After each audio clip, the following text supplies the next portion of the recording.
Buenas noches.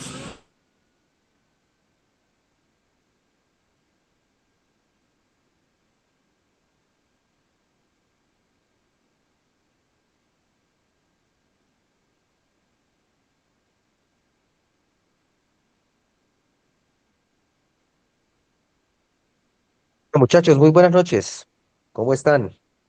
¿Cómo va todo? Profe, buenas noches. Bien, gracias a Dios.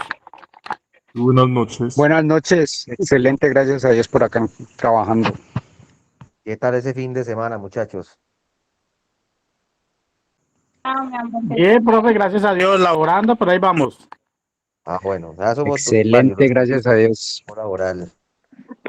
Bueno, muchachos, vamos a dar inicio entonces a esta clase, que es la continuación de la que dejamos atrás en la semana pasada.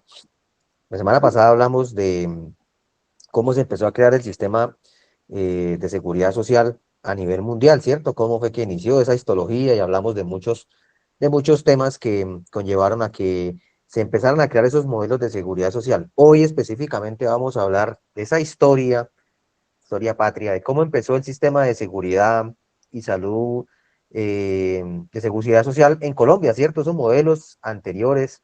em, que se empezaron a dar y a generar, que dieron paso a medida de los errores que se iban presentando, ¿cierto? A medida de tantas cosas que empezaron a suceder, colapsos económicos y colapsos en los sistemas que dieron paso al actual sistema de salud que tenemos, ¿cierto? Pero es importante conocer esa historia y comprender cómo era el modelo de salud antes del actual, ¿cierto? Cómo funcionaban. Los que ya tenemos más de 40 añitos, nos acordamos aún de los sistemas antiguos y cómo era lo difícil de acceder, ¿cierto? Hoy en día ya es un poco más sencillo.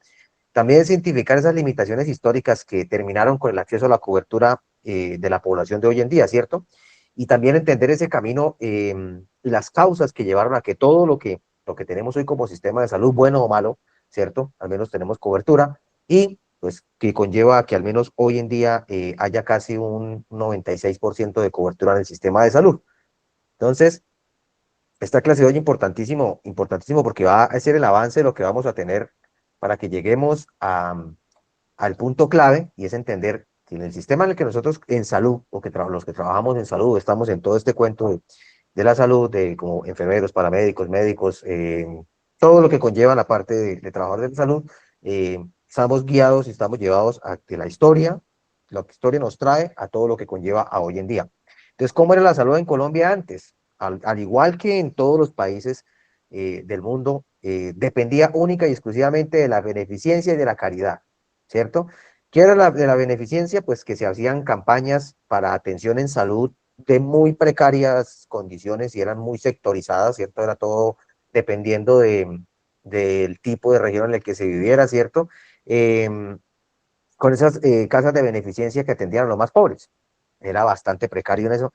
Y la caridad religiosa en la parte de la iglesia era la que hacía como esas veces de gestores o de mediadores para que se tratase de atender de algún momento u otro a la población pobre del país, porque era bastante precario, o sea, el acceso era muy limitado, muy sectorizado, muy clasista, ¿cierto? Y las únicas atenciones que habían para este tipo de pacientes o de situaciones de salud eran los hospitales públicos, lo cual conllevaba a que la atención de esos pacientes en los hospitales públicos era lenta, sectorizada, dependía única y exclusivamente de la parte económica o el pago que se podía hacer para alguna acceder a ese tipo de herramientas de salud y sobre todo también se limitaban mucho los recursos dependiendo las donaciones o lo que el hospital tuviese como, como ente territorial de salud para hacer este tipo de atenciones.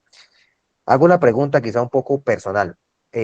¿Cuántos de los que estamos acá me pueden responder por el chat o cuántos de los que estamos aquí tenemos más de 40 años que podemos quizá entender un poquito más de esto, no más como para hacer un sondeo, que entendamos que cuántos de los que estamos aquí tenemos más de 40 años?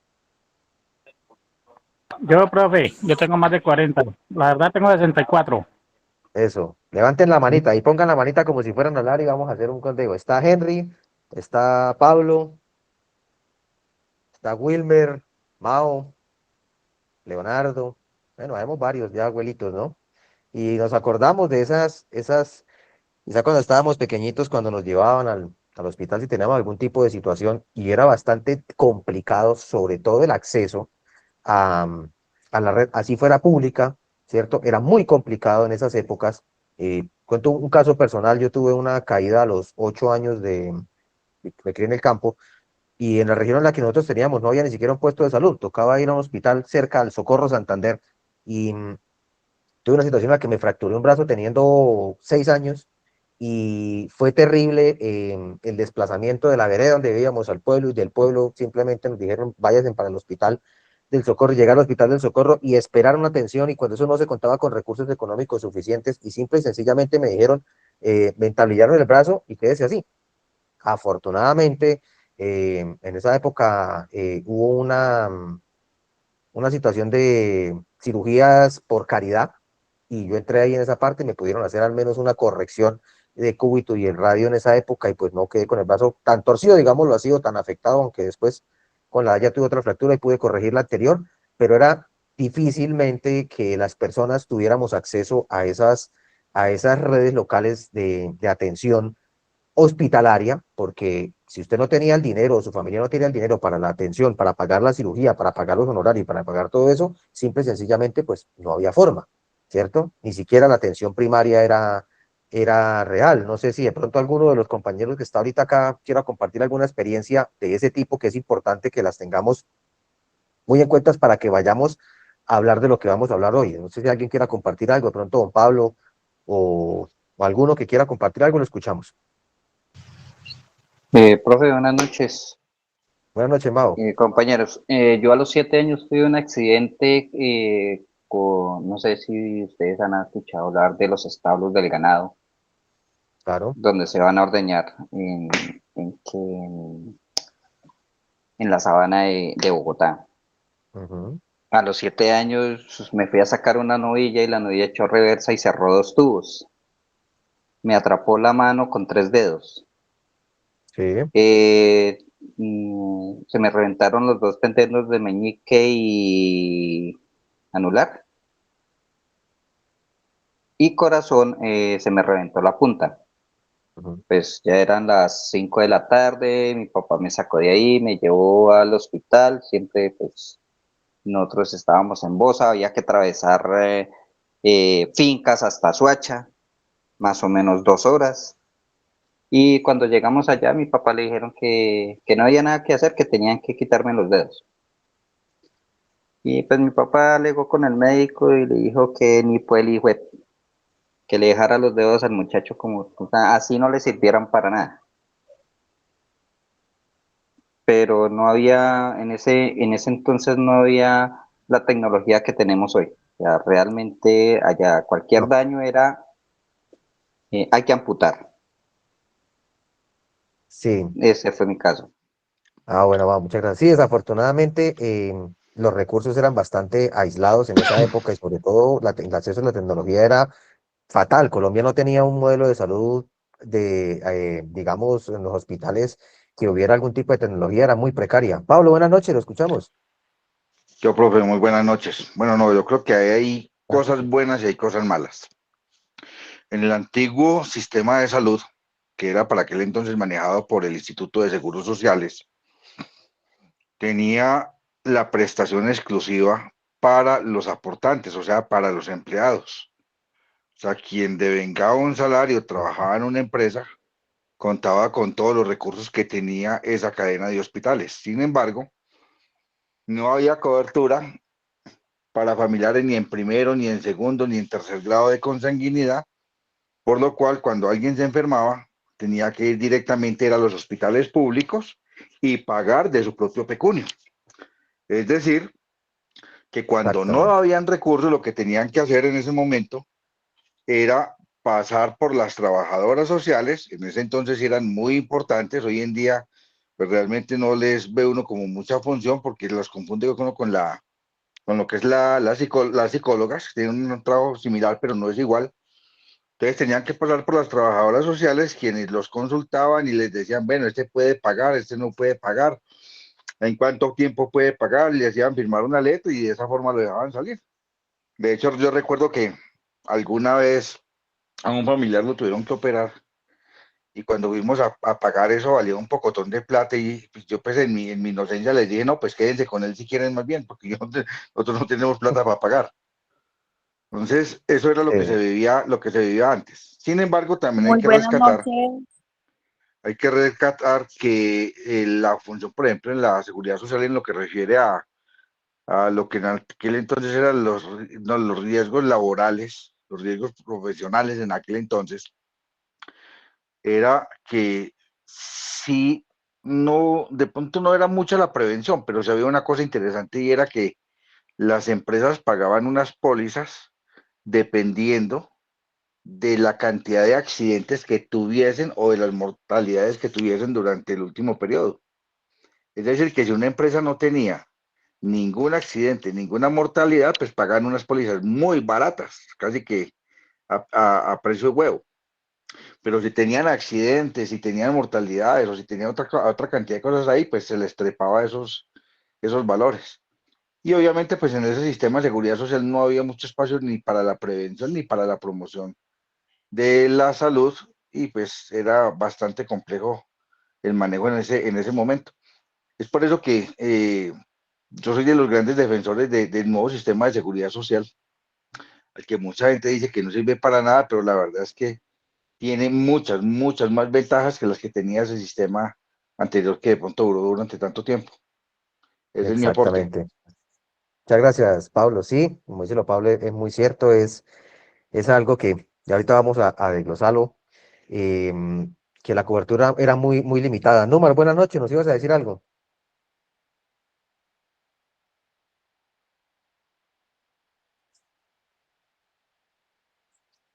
Bueno, Número No, levantó no, la mano. no, Buenas noches, buenas Número. noches, ¿cómo estás? No, lo de la parte de los que somos mayores de, que estamos en 50, eso era que levantaba la mano.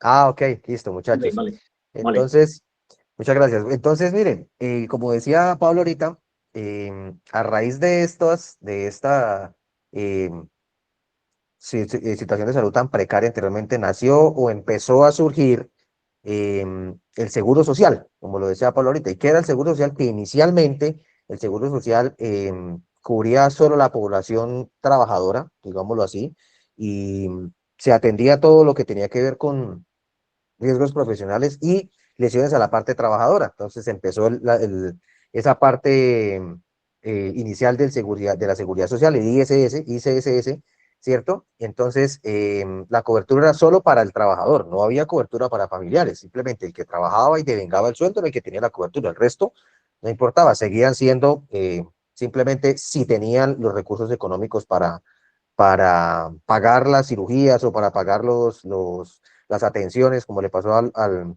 compañero que le iban a amputar los dedos porque ni siquiera tecnología había para eso. Es que la verdad era muy precario, ¿cierto? Entonces, la coexistencia de regímenes para los empleados públicos y privados, es decir, era un enfoque simplemente único, exclusivamente para la parte laboral. El modelo era contributivo financiado por aportes, lo mismo que hoy en día, pues usted pagaba un sistema de salud, el cual le descontaban mensualmente y usted tenía su cobertura en salud, ¿cierto? Y la consolidación de todo esto, la protección laboral del sistema era diseñada para cubrir riesgos específicos a la parte laboral. Vuelvo y repito, si usted era el empleado, usted era el que tenía ese beneficio. Sus familiares, como hoy en día, que usted es el afiliado y usted tiene sus beneficiarios, eso no existía antes, simplemente era para la parte enfocada, para la parte eh, laboral y ya, eso era todo lo que conllevaba este tipo de atención en salud. Después de estos, digamos que atenciones tan precarias, ¿cierto? El sistema creó una brecha cultural, una brecha económica, una brecha social extremadamente grande, ¿cierto? Porque los mecanismos de atención eran muy precarios. Es decir, si usted tenía con qué, pues simplemente tenía el acceso. Si no tenía con qué, nada, lo que dice Pablo era cierto. Usted llegaba a una atención en salud y les tocaba hacer una cirugía, una cesárea, tener un bebé, una cesárea. Eso tenía un valor y simplemente ese valor lo derivaban en una letra, firme una letra de cambio, llévese el paciente y usted quedaba endeudado con el Estado. Y acuérdese, las deudas en el Estado, ¿cómo es? Usted tenía que sí o sí ir a pagar mensualmente su cuota o bueno, su plan de financiamiento. Eso lo cuadraban, como decía Pablo, con las trabajadoras sociales que en esa época trabajo social hacía una labor extremadamente grande referente a mucho, que era las que tenían que buscar como recursos o atenciones, o las que tenían prácticamente que rogarle a las administradoras, al gerente o a todos para que atendieran a las personas, porque sinceramente la cobertura era muy mínima, ¿cierto? Entonces, el trabajador formal tenía que obligatoriamente en esa época afiliarse al Instituto Colombiano de Seguridad y Salud, ¿cierto? De Salud Social. Y la cobertura de riesgos laborales, como decía Pablo, los riesgos laborales en esa época pues se medían bajo pólizas, y esas pólizas venían encaminadas entre mayor atención de riesgo laboral, pues obviamente el valor era mucho más, y pues entre menos acciones tuviesen, pero la prevención era muy poca. Los riesgos laborales y los accidentes en esa época, cuando no existía seguridad y salud del trabajo ni nada de eso, los accidentes laborales eran grandísimos porque pues no había prevención en esa época, ¿cierto? La población informal solo dependían de la red de hospitales públicos y de la beneficencia y caridad, como venimos hablando ahorita, sin aseguramiento. O sea, no había una forma de asegurarse usted si usted no era empleado. Si usted quería Profe, atención, tenía que pagarla de su bolsillo, de lo que usted tuviera, de la forma en la que usted pudiese pagarlo de uno u otro monero. Y los sectores rurales, aún más difícil la atención y la llegada, uno, por distancia, dos, por infraestructura hospitalaria, y tres, porque simplemente la brecha social en cuanto a este tipo de atención rural era totalmente precaria, y las atenciones, sobre todo de la parte quirúrgica, eran completamente inexistentes para este tipo de cobertura de personas. Pablo, buenas noches. profe, a ver, no, no es que no existiera la prevención como tal. Si usted recuerda, el Código Sanitario Único de 1978 empezó a hablar de la parte de la prevención, pero en aquel entonces solamente la tenía enfocada hacia lo que eran las brigadas de bomberos. O sea, para aquel entonces solamente todo estaba resumido a la brigada de bomberos, que era la que manejaba absolutamente todo. Entonces, todo en aquel entonces, por ejemplo, era muy bacano porque los que manejaban, los comandantes de esas brigadas, todos eran bomberos. O era un capitán de bomberos, era un teniente de bomberos, era un cabo. Entonces, en ese entonces era Sí, a lo que le dedicaban mayor cantidad de refuerzo. Ahora, lo otro era la forma en la que se visualizaba. En aquel momento no se llamaban riesgos laborales como ahora, sino que se llamaban riesgos profesionales, o sea que solamente se podían accidentar los que eran profesionales, por así decirlo, de forma jocosa y un poco irónica. Pero entonces, ¿qué era lo que pasaba? En aquel entonces, por ejemplo, la definición de riesgos estaba a kilómetros de distancia de la que tenemos ahora. Entonces, en aquel entonces, por ejemplo, se hablaba de que riesgo era la probabilidad de superar un valor específico. Entonces uno dice, ¿cómo así? Pues claro, decían, bueno, esta es una empresa, una metalmecánica. Aquí es normal que hayan al año 4 amputaciones, 2 muertos, 10 embarazos, 10 ausentismos por gripa y eso. Eso es normal. O sea, que si habían 3 muertos eran normales, pero si había 4, ya era que ya había pasado algo. Era normal que hubieran 3 amputaciones, pero mientras hubieran 3, 2 o una, pues no había problema. Pero ya cuando habían 5 amputaciones, ahí se sí, decían, fue pucha, se jodió esta vaina, hay que empezar a tomar medidas preventivas. Entonces, era de pronto el enfoque que se tenía en aquel momento de qué es lo que era normal y lo que no era normal. Entonces, por ejemplo, uno recuerda que en aquel entonces pensionarse era muy fácil, porque usted simplemente le metía la mano a una troqueladora y pum, se la aplastaba y decían, ya, salió pensionado. Entonces, para mucha gente logró sacar una jubilación de esa manera. O sea, se accidentaban, le metían la mano a una máquina de esas, le metían un pie o hacían algo para salir con algún tipo de lesión. Y mucha gente salió pensionada de esa manera, porque vuelve y juega. Lo que el sistema de prevención estaba enfocado era a no superar los valores que ellos tenían como normales. exactamente. Exactamente, así eran muy enfocados. Por eso es que muchas personas en esas épocas, como decía Pablo, se lesionaban y simplemente quedaban pensionados y listo, ¿cierto? Ya amputados, con pérdidas de movilidad o con lesiones permanentes, y era, eso fue algo muy cierto, se pensionaban, digamos fácil, pero pues no era pensionarse, sino que quedaban con una amputación, con una dificultad para el movimiento, con cualquier tipo de lesiones, porque pues La prevención era enfocada a otro tipo de situaciones. Recordemos las brigadas que hacían bomberos cuando había las brigadas de vacunación, que en esa época eran bastante escasas, pero las habían, y eso era en las ciudades donde había Cruz Roja también, en la Cruz Roja también se hacían ese tipo de situaciones, o en los hospitales de pueblo, en los que le tocaba ir uno allá a hacer fila para vacunarse, pero pues la prevención enfocada a esa parte era bastante precaria. Después de esto, empezaron problemas críticos bastante dados a la baja cobertura, ¿cierto? Eso, menos del 20% de la población contaba con un aseguramiento en salud, menos del 20%, porque pues esa era la clase trabajadora, digámoslo así, era un 20%, y el resto, pues de la que nos trajo, ¿cierto? Em, la inequidad simplemente porque dependía si usted tenía o no tenía dinero para pagarlo. Así de simple. Si usted tenía el dinero, pues pagaba la cirugía, y si no, pues mire a ver de la caridad, mire a ver de las donaciones, mire a ver de que la trabajadora social hablara con el gerente y le rebajaran, o bueno, si usted tenía o no tenía, cómo endeúdese para poder pagar. Em, Eso generó también crisis financieras en los hospitales públicos. Pues en esas épocas, los hospitales públicos, si hoy en día están en crisis, imagínense en esas épocas cuando dependían única y exclusivamente de que la parte administrativa del país girara recursos para el hospital de, no sé, de San Juan de Dios, como en San Juan de Dios de Bogotá, o los hospitales grandes eran los que dependían mucho de ese tipo de donaciones o de recursos que giraran, ¿cierto? Para poder atender este tipo de población de pacientes que no tenían ningún tipo de atención en salud, ¿cierto? O sea, simple y sencillamente la crisis, esos financiamientos que no llegaban, pues simplemente daban a que los hospitales quebraran o quedaran en una crisis y la atención se disminuía, no había forma de pagar a los empleados, etcétera, ¿cierto?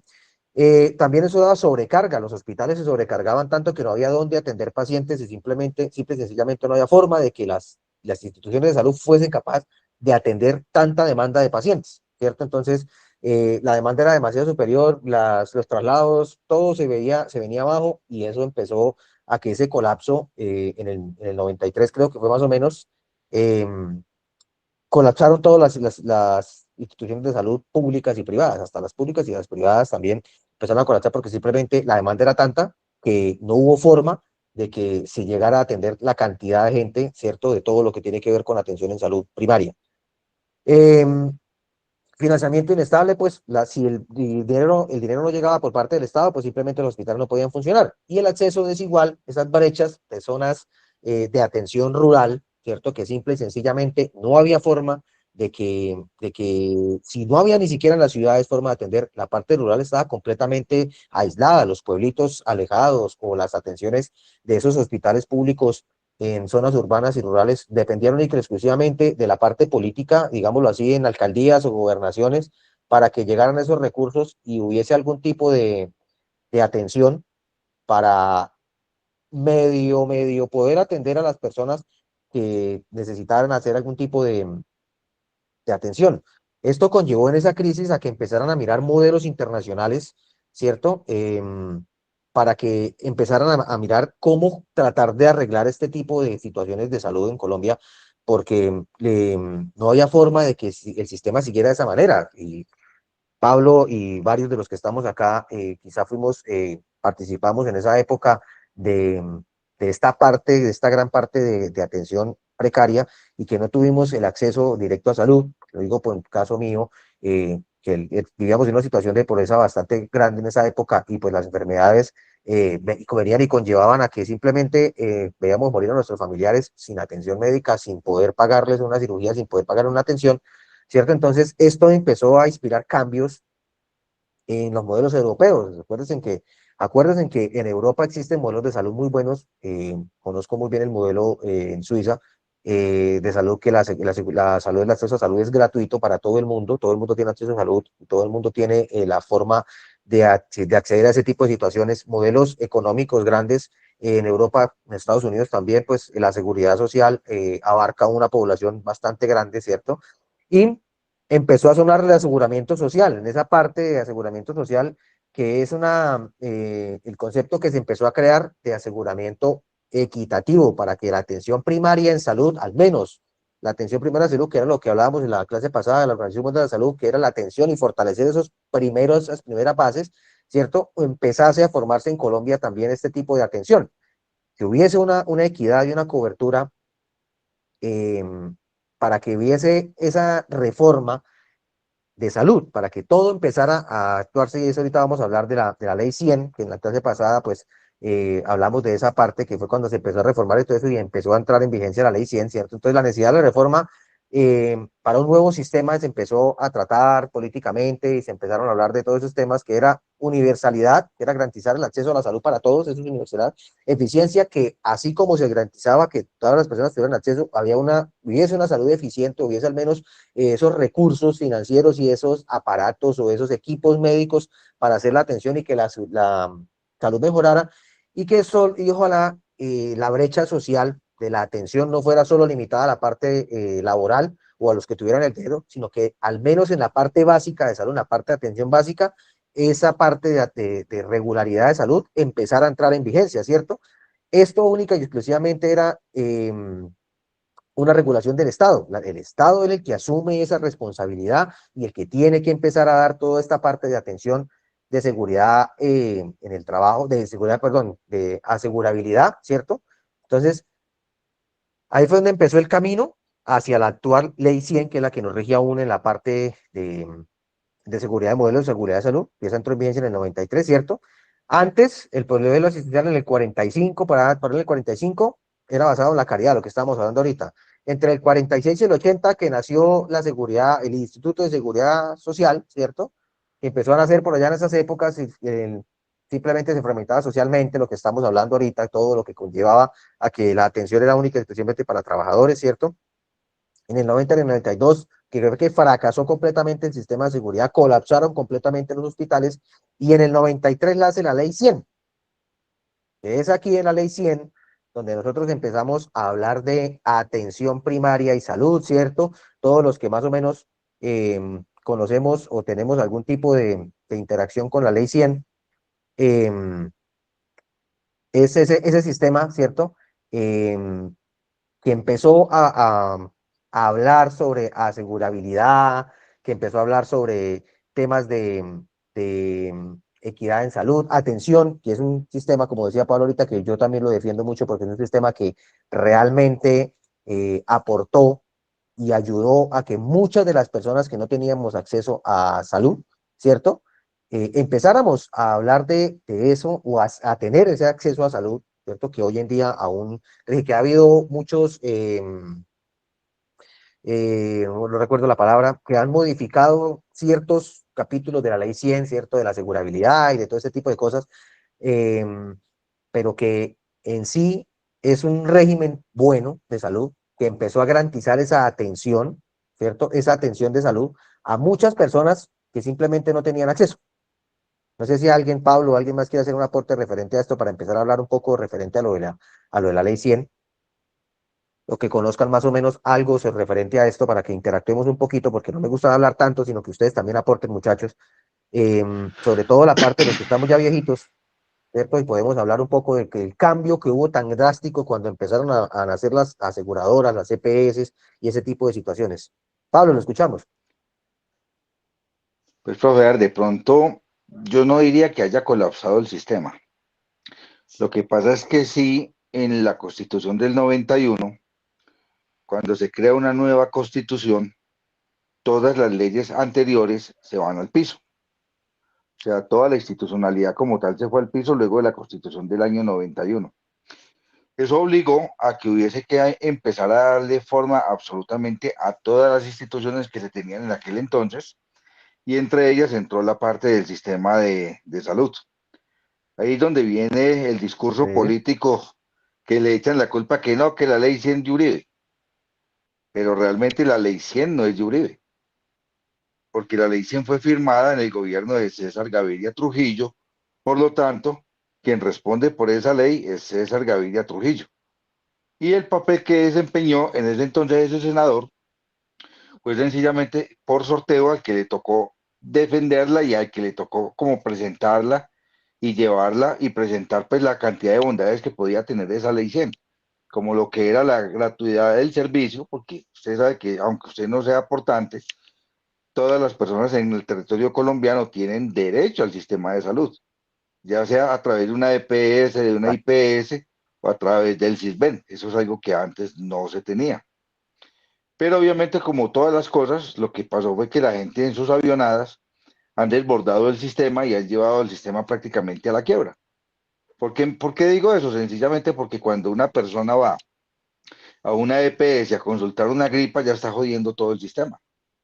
Cuando una gente va a través del CISBEN a pedir que le hagan una cirugía para aumento de tetas, para aumento de busto, para que le coloquen la cola o para que le mochen la cola, entonces están desbordando el sistema porque están utilizándolo de la forma para la cual esto no fue creado. Entonces ese legado como tal, esa nueva reforma permitió que todos aquellos que no tenían, que estaban trabajando, pues quedaran completamente cubiertos, pero que también sus familias estuvieran cubiertas por el sistema y que aquellos que no laboraban, pues también tuvieran la oportunidad de recibir atención en cualquier parte del país y sin importar cuál fuera la necesidad.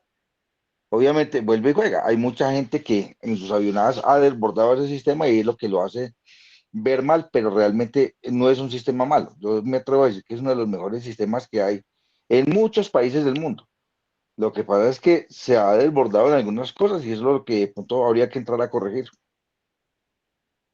Exactamente, muchas gracias, Pablo. Exactamente, mire, esa ley 100, como lo decía Pablo, que no fue la ley de Uribe, bueno, pues no meterle política a la cosa, pero sí muchas personas hablan de la dichosa ley 100 y que la ley 100 es muy mala. Yo, que soy trabajador de la salud antiguo y trabajé en la parte pública, defiendo mucho esto porque esta ley, que es esto que empezó en la Constitución Política del 91 y se instauró en el 93, ayudó muchísimo a que la cobertura ya fuera globalizada. Las personas que no tenían acceso a un sistema de salud público, ¿cierto? Esas personas, sobre todo en la parte rural y en la parte poblacional alejada, que fue donde más la brecha social era extremadamente grande, tuviese un acceso, y fue cuando se empezó a crear lo del CISBEN y esa base de datos de que las personas podían acceder y tener una atención integral. Lo otro que esa ley también es que todo el mundo, tenga o no tenga algún tipo de asegurabilidad, podía acceder al menos a la parte básica de salud y podía acceder directamente en cualquier parte donde estuviera en Colombia a ese tipo, asistir al hospital. Usted va viajando y usted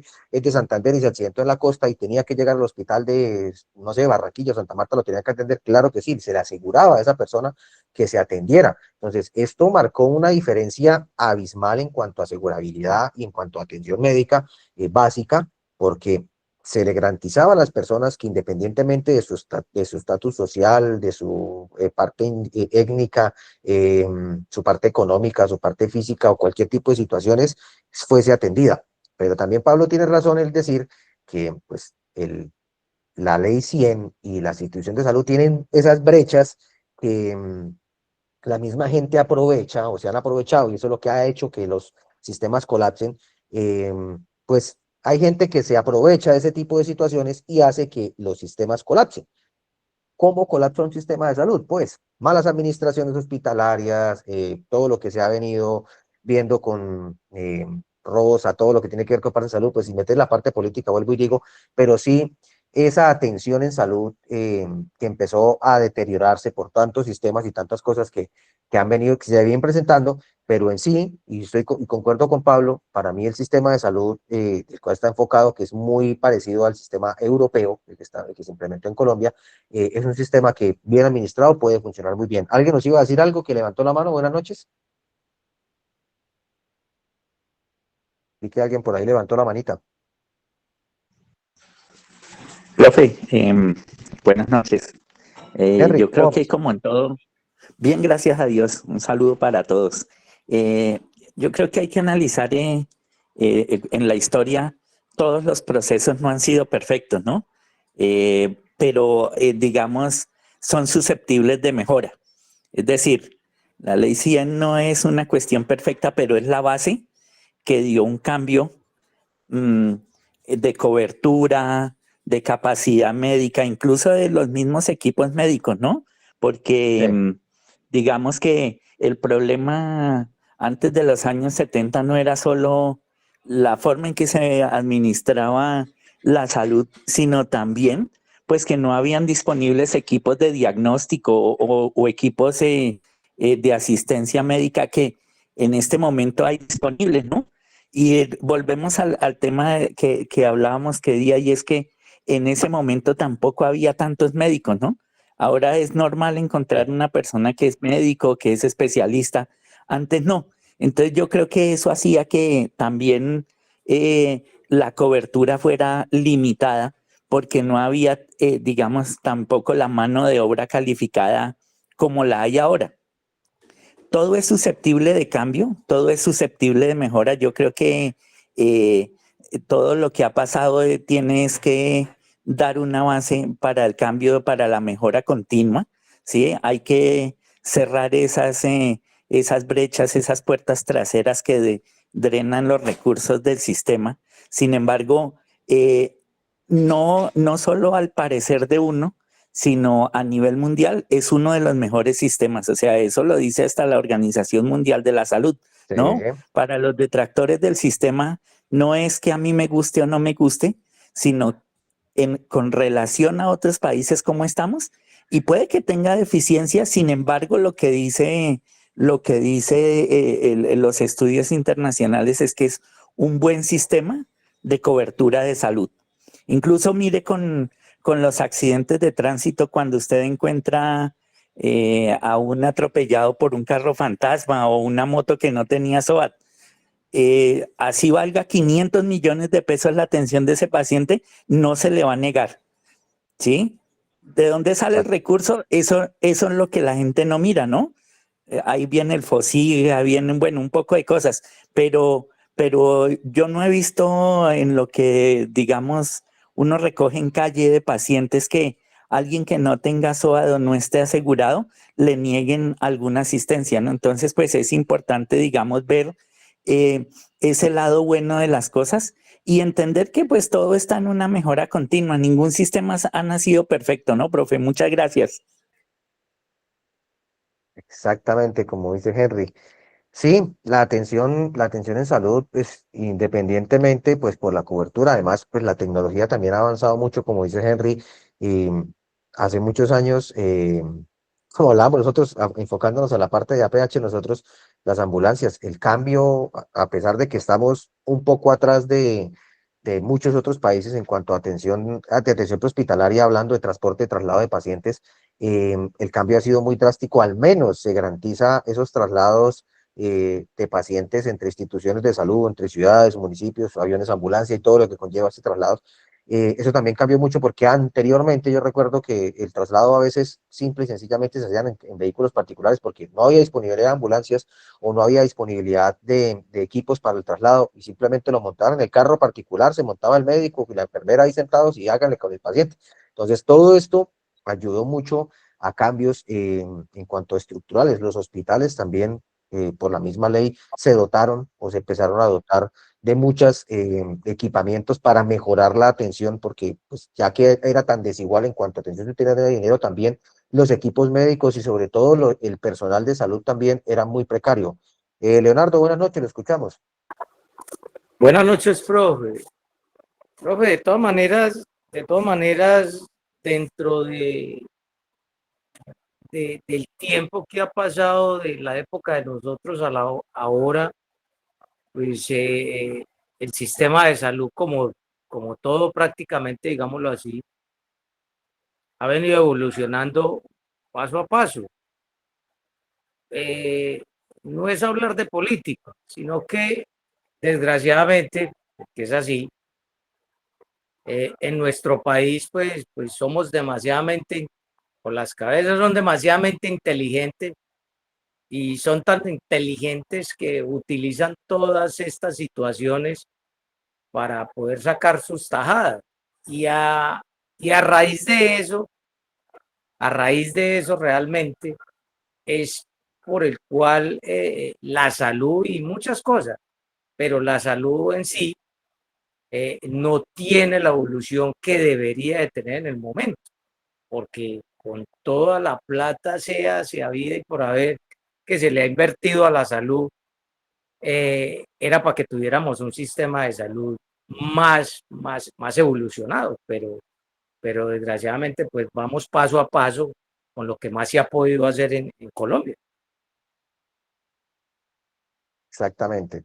Entonces, esa ley 100, cuando nació esto, digamos que más por factores políticos y todo eso, eso simplemente era que las personas tuvieran acceso a una seguridad social, ¿cierto? Que era una garantía de calidad de vida para las personas mayores. Aquí se incluyó también esa garantizar que las personas mayores tuvieran ese acceso, ¿cierto? Y incluyeran las personas de servicios médicos y asistencia financiera, otras ayudas para mejorar al menos la calidad de vida de las personas mayores. Recordemos que los abuelitos antes, pues si hoy en día digamos que se ven abandono, antes era más terrible ese problema. Entonces la ley 100 también garantizaba esa calidad de vida para las personas mayores, ¿cierto? También, obviamente, como antes el sistema de salud era enfocado en los empleados, también era garantizar la protección a los desempleados, ¿cierto? Acceso a servicios de desempleo, acceso a servicios profesionales de asistencia financiera y todos los servicios de salud. Usted se quedaba sin trabajo, pero sin embargo iba a tener al menos su cobertura de salud y también para sus familiares, que era lo más importante, que ya no se aseguraba solo al empleado, sino también en su núcleo familiar de primer grado de consanguinidad, que esto era muy importante también, ¿cierto? Y los trabajadores independientes también al menos tuvieran esa protección y ese acceso a todo lo que tenía que conllevar con esta atención, ¿cierto? Entonces, fue aprobada en Colombia y se reformó el sistema de seguridad social. Fue la reforma que se hizo a ese seguridad social, ¿cierto? Y los colombianos así tienen una mejor calidad de vida, ¿cierto? Para que todo lo que conllevara los accesos de salud empezaran a funcionar de una manera diferente. Entonces, muchachos, antes de esta previa, de lo que hemos hablado acá, referente a los sistemas de salud precarios anteriores y la modificación que fue la famosa Ley 100, que es la que aún nos rige a nosotros porque sigue siendo la misma ley, con reformas y artículos que han conllevado a que, a que se hable de otra manera diferente o se piense de otra manera diferente con reformas buenas o malas. Digamos que, como dijo Pablo, en la Constitución del 91 se empezaron a implementar este tipo de decisiones que dieron un cambio radical y la ley 100 en todo su parámetro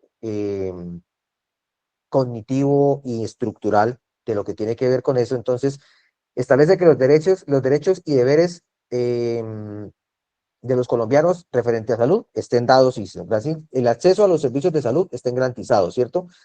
Provee la seguridad social a los trabajadores dependientes e independientes, que trabajadores dependientes e independientes tengan ese acceso, ¿cierto? Regula los servicios de prevención social, se empezó a enfocar en la prevención como tal para todo lo que conlleva a riesgos profesionales y todo lo que conlleva a vacunación y todo lo que conlleva a atenciones iniciales de salud, se establezca desde la prevención, ¿cierto?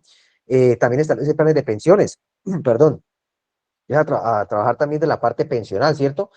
Y sobre todo que protegería a trabajadores desempleados, adultos mayores y población en general, ¿cierto? Entonces, em, esta ley también modificó toda la parte de lo que hablamos ahorita, lo que decía Henry, del SOAT. En la ley 6 también se empezó a hablar de ese seguro, ¿cierto? Con unas modificaciones mucho más adelante, pero también se empezó a hablar de ese seguro de accidentes, ¿cierto?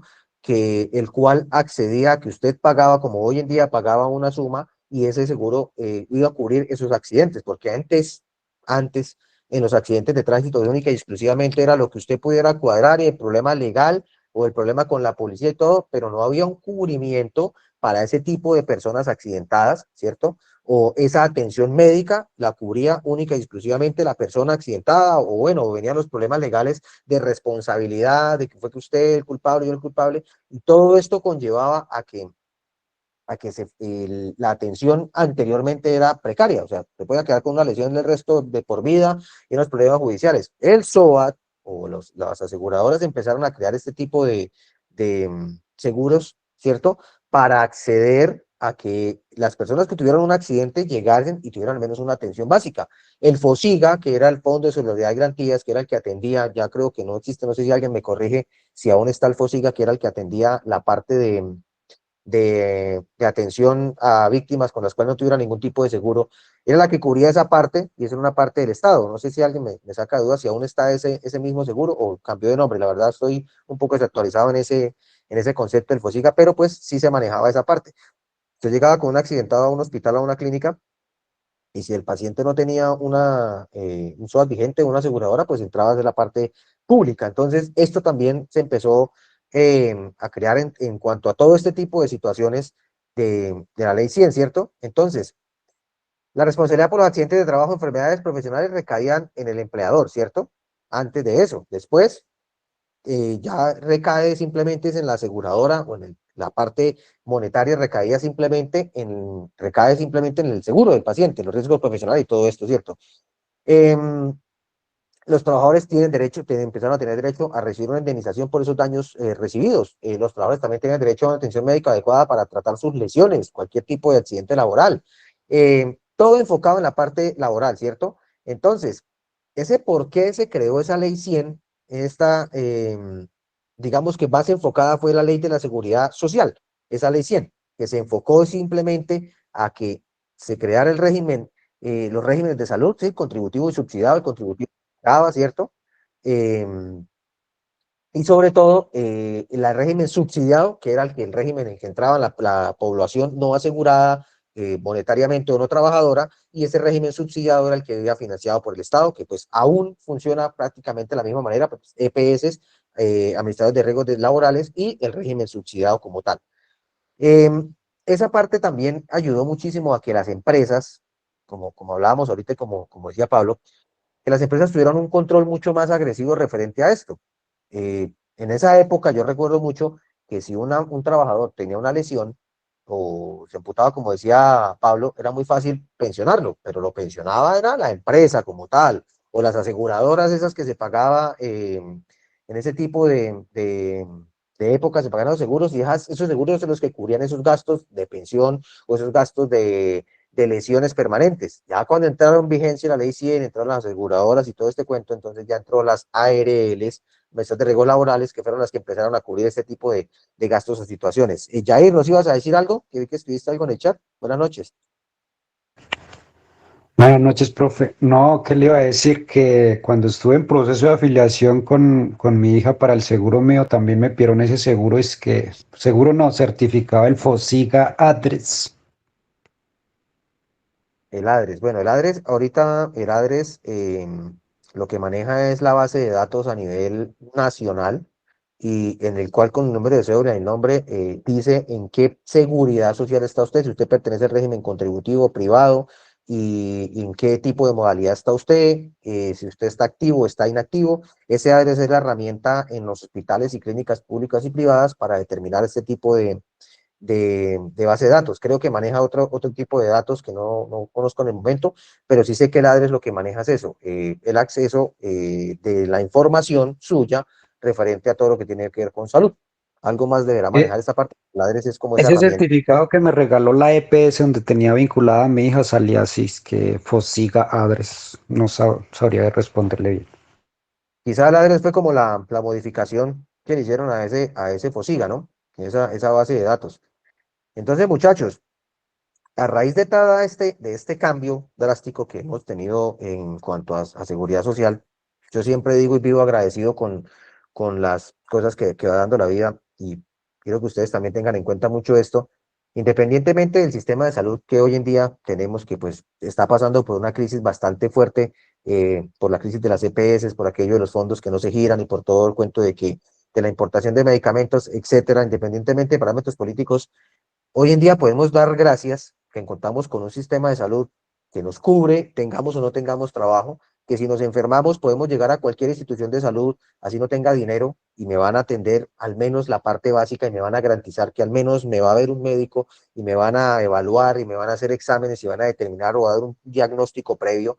Entonces, esto que de la historia de lo que vimos hoy, lo que estamos hablando hoy, es importante tenerlo muy en cuenta para que empecemos a pensar en todo lo que conlleva, lo que va a conllevar un futuro referente al sistema de salud. Estamos en un limbo, digamos, grave por todo lo que está sucediendo, pero al menos hoy en día, gracias a esta ley 100 y gracias a esos cambios que se han venido generando en salud, podemos decir que si un colombiano se enferma, es un colombiano que va a tener una atención en salud y que va a llegar a cualquier centro de salud, hospital o clínica, y por ley por norma, va a ser atendido. Recordemos algo, muchachos, que las urgencias vitales o emergencias vitales, en el cual está en riesgo directamente la vida o pérdida de un paciente, sea institución pública o privada, están en la obligación de atenderlo y de a todo tipo de situaciones que se presenten después, pues, de lo que tiene que ver con la atención en salud. Mao, lo escuchamos. Bueno, sí, independientemente que estén cruzando por eventualidades las EPS, realmente sí ha sido buena la atención. Yo soy cuidador de un hogar geriátrico, tengo 21 abuelos a cargo y siempre que se me enferma uno o se me cae, la semana pasada se me cayó un paciente, iba para el baño, se me fracturó la pelvis, eh, inmediatamente llamamos al hospital, nos lo recogieron y le hicieron el traslado. Eh, Son abuelos que son rescatados de la comunidad porque no tienen apoyo, porque no tienen familia. Y bueno, lo más raro es que cuando se mueren aparece el tío, la sobrina, el hermano, el primo, falta que aparezca la mamá. Sí. Pero la EPS sí, gracias a Dios, nos apoya en eso. Cuando les llegan la formulación de medicamentos, nos entregan todos los medicamentos de todos los abuelos. No tenemos ningún problema por eso. Hay que esperar, sí, hay que esperar, hay que hacer varias cositas, hay que actualizar varias cosas, hay que esperar que vengan los medicamentos, pero uno va adelantando toda la papelería y todo esto, pero ellos nunca se quedan sin medicamento. Entonces, sí que está pasando ¿por un qué? Por un congestionamiento ahorita, por malos manejos y eso, pero me parece que ha sido buena. Exacto, sí. Entonces es simplemente, gracias a Dios tenemos o contamos con un sistema de salud que nos atiende. Esa es como la consigna o como digamos, como el estado actual de lo que es el sistema de salud. No conlleva sí, de crisis en muchos aspectos por falta de medicamento y todo, pero al menos contamos con un sistema de salud que nos atiende. Henry. Profe, mire, que hay algo que, digamos, que lo hace meditar a uno y es que el sistema de salud, hablábamos ahora de las ambulancias, ¿no? Sí. No tenemos unas ambulancias triple K como Estados Unidos, ¿sí? Pero, sin embargo, las condiciones de nosotros son superiores a muchos países en lo de transporte. Obviamente uno debe mirar a futuro, llegar a cumplir con esas normas y requerimientos, pero a lo que vengo a colación es para ver cómo ha evolucionado todo el sistema. Usted ve las películas de los años 50 o 60 en Estados Unidos. ¿Cuál era la diferencia entre una ambulancia y una funeraria? El color, porque era el mismo carro, ¿sí? Usted mira el Sí, carro de exacto. los cazafantasmas, es blanco. No sé si lo ha visto, el carro de los cazafantasmas era una ambulancia por allá como un modelo 60. Si usted ve la funeraria de ese modelo, era igual, pero negra. ¿A qué viene el caso? Que mire cuánto ha evolucionado de ese momento aquí el sistema de atención médica. Entonces, nosotros estamos en una constante evolución. Hay que entender que todo no puede ser perfecto, pero sí debemos aportar es para de alguna manera mejorar, ¿no? Supongo yo que todos los que estamos sentados, tanto usted, la parte administrativa, como nosotros los estudiantes, lo que estamos buscando de alguna manera es subir un escalón en ese sistema y además aportar para que el sistema en general evolucione. Sí, señor. Exacto. Exacto, Henry, muchas gracias por el aporte. Sí, esa es como la consigna. Todos pertenecemos a de una u otra manera pertenecemos a este sistema y pues la idea siempre es tratar de mejorarlo. Juan, buenas noches, lo escuchamos, Juan Camilo. Profe, buenas noches. Acabo de hacer una pequeña investigación porque me quedé con la duda del FOSIGA y del ADRES. Y me aparece que sí, que el ADRES reemplazó el FOSIGA a partir del 1 de agosto del año 2017 y que sus funciones Ok, son pues muy similares a lo que estaba asumiendo, digamos, el FOSIGA, que tiene como administrador de recursos del Sistema General de Salud. Entonces, él financia el régimen subsidiado de la población vulnerable, gestiona flujo de recursos entre EPS y IPS, garantizando la unidad de pago de capitación y cubre lo que son eventos catastróficos y accidentes de tránsito en el caso de los vehículos fantasma. Y también pues las perfecto. reclamaciones que se hacen por auditorías en las EPS, es lo que encontré. Otra cosita, profe, ahí de lo de la ley Muchas 100. gracias. Sí, Yo creo que el sistema que tenemos es bueno. De hecho, las Naciones Unidas lo han reconocido entre los 5 mejores sistemas de salud del mundo. El único sí, problema señor. es que este sistema para mí está pensado en que no somos pacientes, sino somos un número que representa para los dueños de las EPS una cantidad de plata. Entonces, debiese de cambiarse que nosotros no representáramos un número en dinero, sino un número en atención. Por ejemplo, que en todo el país la cirugía de apendicectomía tenga el mismo costo y que nosotros como usuarios empecemos a buscar los centros de atención, no porque es donde la EPS tiene contratado, sino porque donde me dan mejor calidad de servicio. Porque desafortunadamente ellos van y negocian y yo aquí la cirugía se la hago en 5 millones y el otro le dice yo se la hago en 4, yo le coloco una inyección en 2.000, el otro en 1.500 y lo que están haciendo es bajando calidad en recursos, bajando calidad en atención y entonces están peleando por plata. Pero entonces si ponemos y estandarizamos un solo precio para todos, ya vamos a dejar de competir por dinero y vamos a empezar a competir por calidad. Y eso va a mejorar sustancialmente la salud y no vamos a estar en el sistema de que las EPS que no pagaron, que una cosa, que robaron, que resultaron con fincas, que resultaron, porque entonces todos vamos a manejar lo mismo. Es mi, digamos, mi propuesta para mejorar el sistema y de hecho, pues sí, hay muchas fugas, personas que no tienen SOAT y dicen que se cayó de la cicla, que muchas cosas por donde se está fugando el recurso. Pero podemos empezar por mejorar es la calidad. Ya después, digamos, se puede organizar mejor el recurso. Gracias, profe. Exacto, gracias Juan Camilo por el aporte. Sí, decía Juan Camilo, más o menos era el FOSIGA, pues evolucionó al ADRES y eso ayudó mucho sobre todo al sistema, porque hoy en día el ADRES se tiene acceso en toda la parte pública y privada y ese ADRES nos da simplemente la información de en dónde está ubicado el paciente en el régimen, si está subsidiado o contributivo y sobre todo los niveles de atención.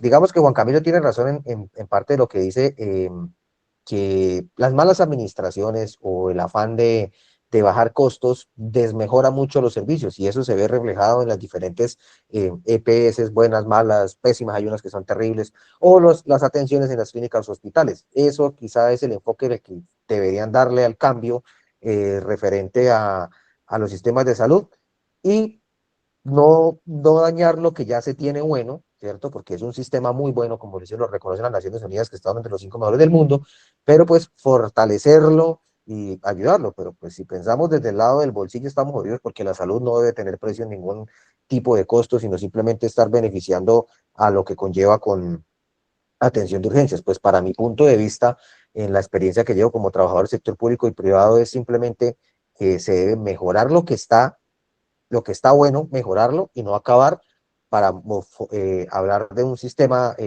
totalmente precario enfocado solo en la parte pública, porque si no hay influencia privada, para mí la parte pública, simplemente esos manejos públicos no van a conllevar a que haya un buen sistema y un colapso y vamos a retroceder en muchos aspectos, pero es mi humilde opinión, ya cada quien tiene la suya. Entonces, muchachos, esa era la clase de hoy. Quería agradecerles mucho por la parte de los aportes, a todos los que aportaron y sobre todo a ustedes que están pendientes de este tipo de clases. La siguiente clase vamos a seguir hablando sobre el enfoque que se le ha dado al sistema de salud en Colombia ya mucho más profundo referente a factores principales, que es lo que conlleva a que empezamos a entender todo este tipo de sistema de salud, Muchas gracias a las personas que aportaron, don Pablo, como siempre, y William y todos.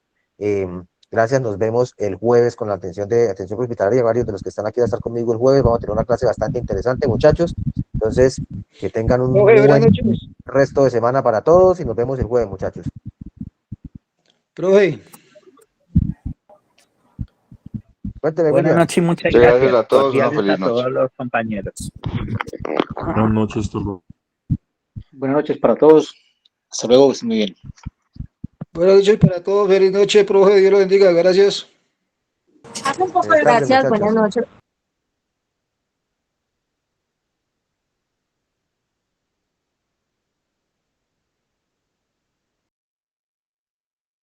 Feliz noche, gracias.